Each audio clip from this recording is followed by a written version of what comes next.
Tired of all those headaches? And could it be something more serious? And experts here to talk about that and how to help you wrap your head around what's aching you and what you can potentially do about it. The Health Source Podcast starts right now.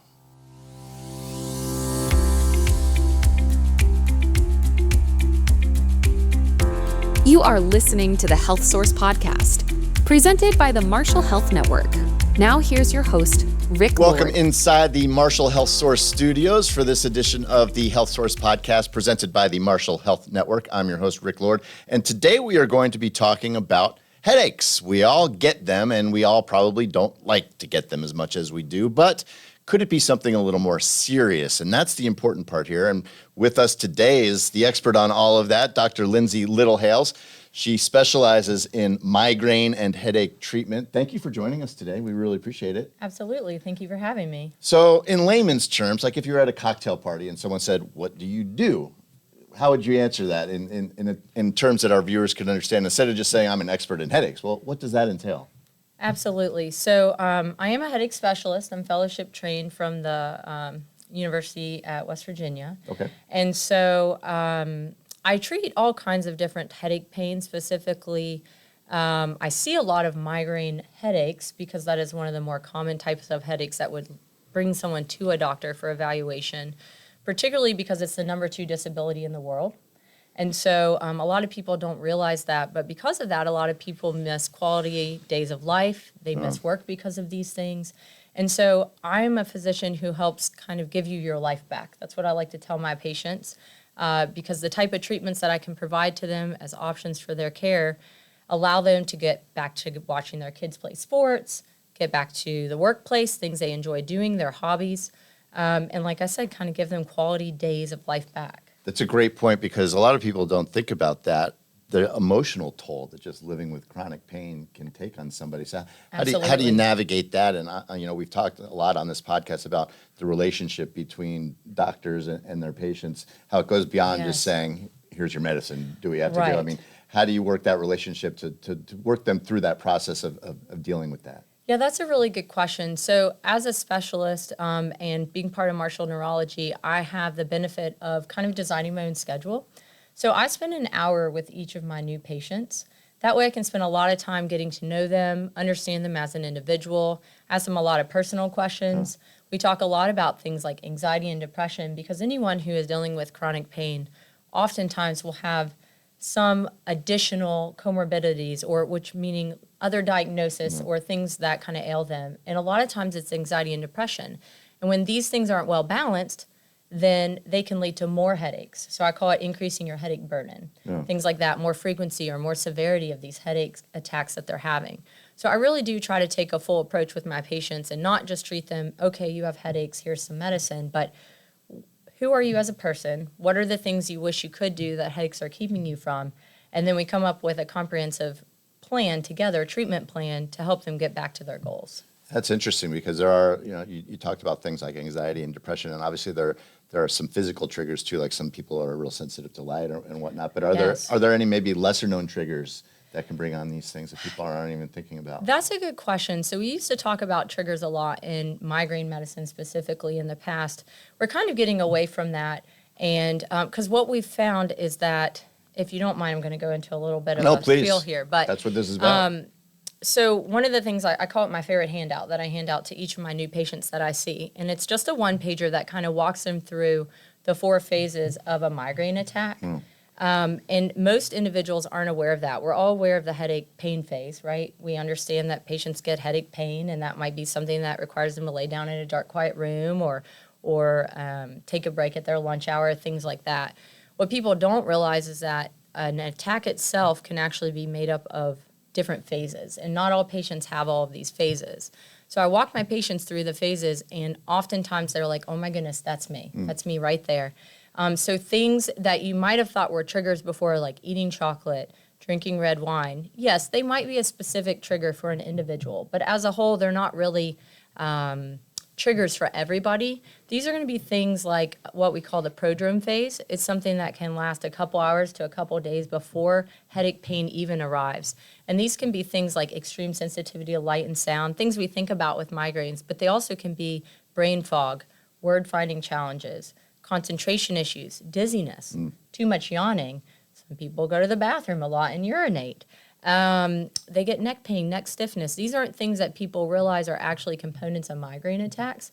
And oftentimes I might get someone over 50 who comes in and they're like, I'm here because I have a lot of headaches, but I also think I have dementia because I can't think of anything, or I'm having trouble coming up with the words that I want to say. But in fact, this is probably just part of their migraine attack, and it's happening a couple hours to a couple of days before. And you could imagine how some of those things could interrupt someone's ability to work. And then you also have an aura phase, and we can talk about that later if we want. But then you've got your headache pain, and then after that, you have something called the post-REM phase. I kind of lovingly call that the headache hangover. It's when maybe you don't have that pain anymore, but you just kind of feel blah. Right. Or I call it like sloth mode. You talk slow, you walk slow, you eat slow. Some people say it feels like they just had the flu the day before. And then you can even have some of those recurring symptoms, like you might still have some lingering nausea or the brain fog and concentration. So you think about this. Let's say each one of those phases is a day long. You might have one headache attack a week, and it's covering 3 to 4 days of your life. Wow. So if you have 3 to 4 headache attacks a week, think about that. Basically, every day of the week is being affected by one of these phases. And again, that brings me back to why it's the number 2 disability in the world. Or sometimes it kind of goes between 2 and 3.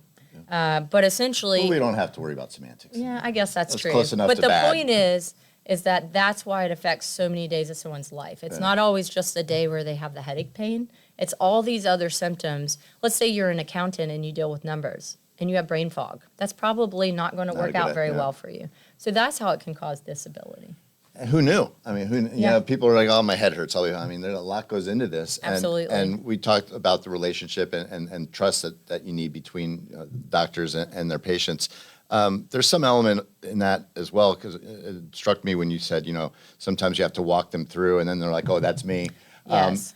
How do you build trust with patients to help them through that phase where maybe they run all the diagnostics and the answer is we can't find anything wrong? Because that's tough from the patient's point of view too, because they go in there going, please tell me what's wrong. And then if you can't find anything, it's tough. I run into that a lot. So that's a really good question. One of the reasons I like to have a long first patient visit is I like to leave some time at the end once I've determined what they have to talk to them and kind of educate them about their diagnosis. So I spend a lot of time walking through my phase sheet because that's important. That helps them understand why they feel the way they do outside of just having pain. But I also explain to them that, for example, a migraine is a primary headache disorder. It's just kind of something we're born with. I'm sure one day as technology continues, we might be able to find something possibly structurally wrong. But with what we have today, they could go and get an MRI brain. With and without contrast, it could look perfectly fine. That's not what's telling us they have a migraine. We know that some of the different chemicals in our body could be different, and that's what a lot of our newer treatments are targeting. And we find that there are certain of these chemicals, we'll call them, that are more prevalent in individuals with migraine. And so we've come up with research over the past 10 to 20 years particularly, we've really made a lot of ground where we've come up with new treatment options for these patients, kind of specifically targeting this molecule that I call as part of the pain pathway for migraine. Mm-hmm. And so I think that I build trust with my patients by hearing them and listening, and then also reassuring them and educating them on what the disease is. Because a lot of times, like you said, everybody just thinks, well, I get headaches. Or individuals might think, I've had a couple patients recently who said to me, well, I don't get visual changes, so I know they're not migraines. Visual changes don't even have to be a part of a migraine attack. And they're always very kind of stunned by that. And so I think educating the patient during my first couple of visits is how I build a good relationship with them and kind of encourage them to trust what I'm going to recommend. But also some patients, maybe they want a more natural approach. So I have to think outside the box. Okay, they don't want a prescription more per se. holistic. Right. And I have options for that too.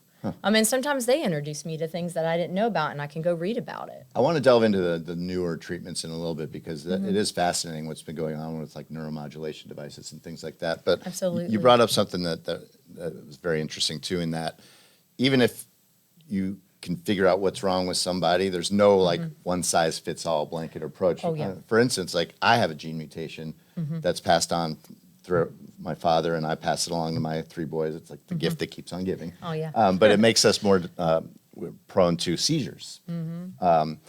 and it presents itself differently in everyone. Like my father was on medication his whole life. I had febrile seizures until I was 5, and then nothing, no medication.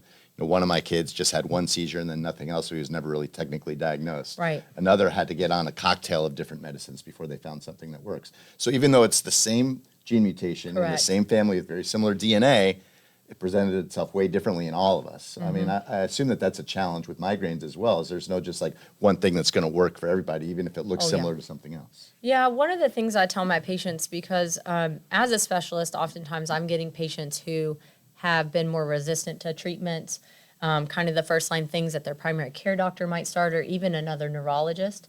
But for me, one of the key things I always explain to my patients up front, one of the things I always say is, you didn't get here overnight, so I'm not going to fix you overnight. So give me some time and be patient with me. I don't have a crystal ball, so I don't know if this is going to be the drug for you or the treatment for you. So if it's not, that's okay. We'll put it on a shelf and we'll go to the next one, but let's give it a fair trial. And then I also kind of give them a heads up that oftentimes with chronic migraine, which means you have more than 15 headache days a month or more than 15 days are affected by all of those phases of migraine, for example, that we have to stack coverage. Oftentimes, we might have to do more than one treatment in order to kind of give it, I guess, like the 1-2 punch, right? So maybe one treatment helps us about 70% of the way. I tell my patients, well, I'm pretty competitive. I'd like to get to 100%. So if you're willing to go that journey with me, let's do it. And they usually are because, like I said, it gives them quality days of life back. Then we might stack something on top of it. And oftentimes, sometimes that's the mistake is they've come in, they've tried these treatments. They've helped them about 50% of the time. But because they weren't 100%, somebody took them away. And in fact, we probably should have left it there and then put something on top of it because, like you said, everyone's different. Yeah. And that's why I tell them, hey, I know this first appointment was pretty long. The second one won't be this long, but I needed to get to know you so I can individualize your treatment plan. That's awesome. So it's if you're plateauing, it's not necessarily that it's not working. It's that you might need to bring something else into the equation. Yeah, absolutely. Yeah, because nothing's 100%. Sure. Are there a lot of common misconceptions and a lot of because there's a difference between migraines, tension headaches, cluster headaches. How do you differentiate those, and how do you let people know that? Well, actually, what you have. I mean, it's easy for you to be it's easy to diagnose, but for the average person, they might not know the difference. Yeah, so honestly, oftentimes I just kind of quote our diagnostic criteria in the headache world. I will, if they're kind of leery of the diagnosis or they're not sure, I'll just kind of walk them through it. I'll say, hey, did you know what the diagnostic criteria for migraine is? And of course, the answer is no. And so I'll tell them. Most people just think it's a really bad headache. Right. So I'll tell them, and I'm happy to share it on here if you'd like to hear it. Sure. So essentially, it is going to be a headache attack that lasts between 4 to 72 hours. And for kids under 18, it might be down to 2 hours. It's going to be something that's happened at least 5 times, which by the time people get to me, it usually has happened way more than that. Right. You've got to meet 2 of the 4 criteria. You've either got to have a unilateral headache, so it can be bilateral, but unilateral, moderate or severe in pain, and that's up to the patient to determine, not us. I'm not experiencing that headache attack, so I'm not going to qualify what their pain is for them. A throbbing, pounding pain, and something that's worse with activity or keeps them from doing the things they like to do. And then after that, if they've met 2 of those 4, then they've got to ask themselves, okay, do I have one of these 2? Do I have sensitivity to light and sound? And a lot of times people think they don't. But if you ask them what they want to do when they have a bad headache, they want to lay down in a dark, quiet room. So that certainly qualifies. Or they can just have some nausea or loss of appetite. They don't have to be, throwing up to that point. So many people with their headaches actually check those boxes. And that's a migraine. So you'll notice, this is a good time to mention, you'll notice this has nothing to do with having changes in their vision or having visual aura. So yes, sensitivity to light, wanting to put your sunglasses on. These lights are very bright. Someone with a migraine attack would probably not want to be sitting in this room. Yeah. Although it's very quiet and peaceful, it is very bright. So those are the types of things they want to look for. When you say triggers, that's kind of what I think of when I'm thinking of a migraine attack. And everyone can be different. It's a big spectrum. Everyone can be different, absolutely. And then the other thing to think about, let's just say you're comparing it to a cluster headache, which is another type of primary headache disorder that falls under a bigger subject, or not subject, but what's the word I'm looking for? Category. trigeminal autonomic cephalgias, and there's actually kind of 4 subcategories under that, and cluster is just the more well-known because it's the most common. There won't be a quiz on this later, so you don't really need to memorize that one. But it's going to be kind of a strictly unilateral, extremely severe headache, and one of the key differences between it and migraine is most of the time you're more restless, you're agitated, you're up moving around. So you don't really want to lay down in a dark, quiet room. You're more in so much pain that you're fidgeting. Maybe you are laying still because you're in pain, but you're moving around, you're moving your feet. And it comes with an additional symptom that you may see with migraine, but this is this is part of the diagnostic criteria for cluster, for example, is on that same side of your head that you're having a headache. So let's say it's severe right-sided unilateral pain. You're also going to have something called autonomic symptoms.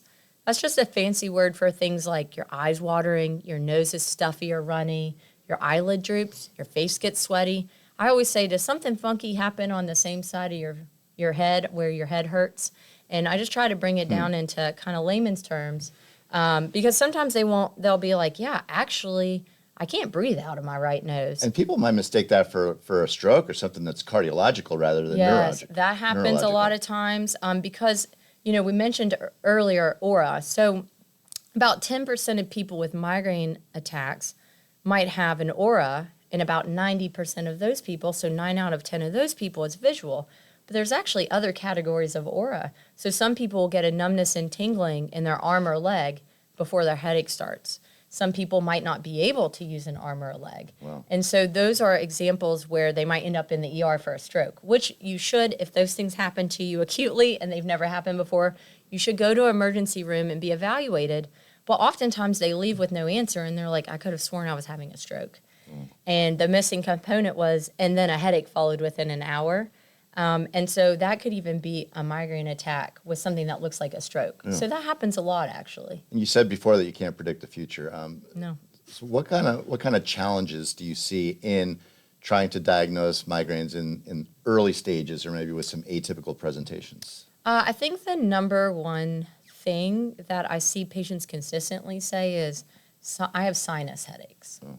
Everyone blames it on their allergies or their sinuses. I just have a stuffy head. Right. And so I think a lot of times it just goes underdiagnosed because nobody goes to their doctor and talks about it. I had a few patients last week. They were like, well, I have like the common headaches that everybody else has, and then I have migraines. And I always tell them, I said, did you know that there are people walking around that have never had a headache? And they're like, are you kidding me? And I say, well, my husband's one of them. He sits there, I have headaches, and so he sit there and watch me, and he's made the comment, like, I didn't even know that this is how it affects someone till I was around someone with headaches consistently. And so I think one of the reasons we don't diagnose it soon enough is people think everyone else has them. It's a part of life. It is not a part of life, and it does not have to be. And that's part of my job of educating people. That's why I said yes to this podcast, because I want people to realize, like, you don't have to sit around and have headaches. We've got treatments now, and we have a lot of treatments now, and different formulations of treatments. Some people don't want to take a pill every day. Maybe they just want to get an IV infusion every 3 months, which sounds crazy, but lots of people say yes. Or maybe they want to do a monthly injectable. That's like an EpiPen. It's just an auto-injector. It takes 30 seconds one time a month. People don't know that these are available to them. And I think we just don't screen for it enough in primary care. And I just think that's because they're so busy taking care of everything else. Yeah. It's not at their fault, and then patients happens. Yeah, and patients don't mention it. Ideally, according to the American Headache Society, we would start treating someone with headaches if 4 days a month are affected by a headache, just 4 days. Because we have seen from our studies that people who kind of go without treatment, these headaches almost snowball out of control. And then next thing you know, they're in my office, and it's 30 days. It's every day. It's every day. And I'm always like, gosh, I wish I could have met them 10 years ago and started treating them in hopes that they didn't get to that point. Now, we mentioned earlier in the podcast about some newer treatments that were exciting out there and on the forefront of technology. One of those things is basically a neurological way of pinpointing it. It's a non-invasive way to pinpoint kind of pain. Yeah, in your brain and trying to maybe treat migraines that way. Are you excited about that technology? Have you delved into that a little bit? I still have a lot to learn about it, I must admit, but I utilize one device pretty regularly because one of the more common insurance companies that my patients have that I see actually provides it for free, which is really, really amazing. Yeah. And it's working hand in hand. I didn't mean to interrupt Yeah, go with ahead. what you're talking about, like with anxiety and depression. Oh, yeah. Actually, this device specifically, patients who, when they were doing the studies for migraine, actually started reporting that they saw improvement in things like fibromyalgia pain, anxiety, depression, for example. And so now they're doing some more research with those other diagnoses to see if, in fact, they have positive results from those clinical trials. So I highlight that with my patients. I encourage them and say, hey, we don't have data yet, but we have suspicion, enough suspicion that we're going to run some trials on this, and not we personally, but the companies who have these devices, for example. And they get very encouraged. And I have to say, almost all of my patients, maybe a handful, and like I said, nothing's 100% for everybody, have stopped using it because it doesn't work. So I think it's really exciting that we're using our ability with science and research to find other ways to treat migraine. And I'm very open to learning those and introducing them to my patients and letting them decide if it works for them. That's not my job. My job is to educate them, tell them about their options, lead them to those options, and then if they need some help, guide them. But ultimately let them choose, because they always say, well, I don't know what's the right answer for me. And I say, the one that you will be most compliant with, the one that you trust, the one that you're willing to do consistently is going to be the best option to start with. My next question is kind of two-pronged. First part of it is there any demographic, any subset of people that do tend to be more susceptible? I know a lot of this is hardwired in your DNA, but is there any? Have you seen any group that seems more susceptible to migraine specifically? Well, the one thing we do know is it tends to affect females more than males, probably a 2-to-1 ratio, give or take, if not greater than that. A lot of times our thoughts are, does it have to do with hormones? What females go through having menstrual cycles, pregnancies, things like that. I often see patients during their pregnancies, during each trimester, because even their headache burden can change with each trimester based on how their hormones are switching around. 80% of people get better during pregnancy. Their migraine attacks decrease or even will go away. But that's not everybody. And so they need options, too, that are safe for mom and baby during that time. So I think if you were to kind of pinpoint one demographic, unfortunately, it's women more than men. But I wouldn't necessarily say that, I could pick 10 people walking down the street and be like, oh, those 5 are probably the most common. I wouldn't go that far. Okay. And secondly, are there any lifestyle choices that people can make that can help out with this type of problem? Yeah, so I always tell them it's not going to cure it. It's just something we're born with, so we're never going to cure migraine. We can try to make it the best we can and tolerate it the best we can. But actually, in my instruction sheet I hand patients, I have a lifestyle recommendation section. Yeah. And things are actually, believe it or not, exercising 3 to 4 times a week, just 30 minutes. It doesn't have to be you're running a marathon, just getting out, taking a nice walk for yourself, making sure you're drinking enough water. I always kind of explain it, if you were to go to the gas station and just get your good old basic 99-cent water bottle, you want to have about 4 of those a day. If you're drinking caffeine, that's fine, but you want to kind of keep it, especially with migraines, below what we call about 150 micrograms. So in other words, 3 cups of black coffee or green tea. If you are an energy drink individual, then that's 1 a day, but not with pops and sodas and other caffeinated beverages like coffee on top of that. Those are kind of the key things. Sleep-wake cycle, you want to get some good sleep. Anytime you don't have good sleep, it affects you in many different ways with your health, but it can affect headache as well. So basically, all the things aren't fun to do, but you have to do them. That's right. them. Yeah, got to be healthy. In general. Absolutely. Well, thank you so much for your time. We appreciate everything and you being here. And hopefully everyone was informed and educated by what we talked about today. And remember, if you're listening on Spotify, to drop us a like and subscribe so that you'll know when the next episode hits. If you're watching us, thank you so much for your support. We can't do this without you, and we can't do it without guests like Lindsay Littlehales. Thank you so much. Thank you so much. Yeah, it was a pleasure to meet you. All right. Well, thank you. And hopefully the next episode, you'll learn more as we help you navigate on your path to wellness. For Lindsay, I'm Rick Lord. Thanks for joining us today on the Health Source podcast brought to you by the Marshall Health Network. Until next time, take care.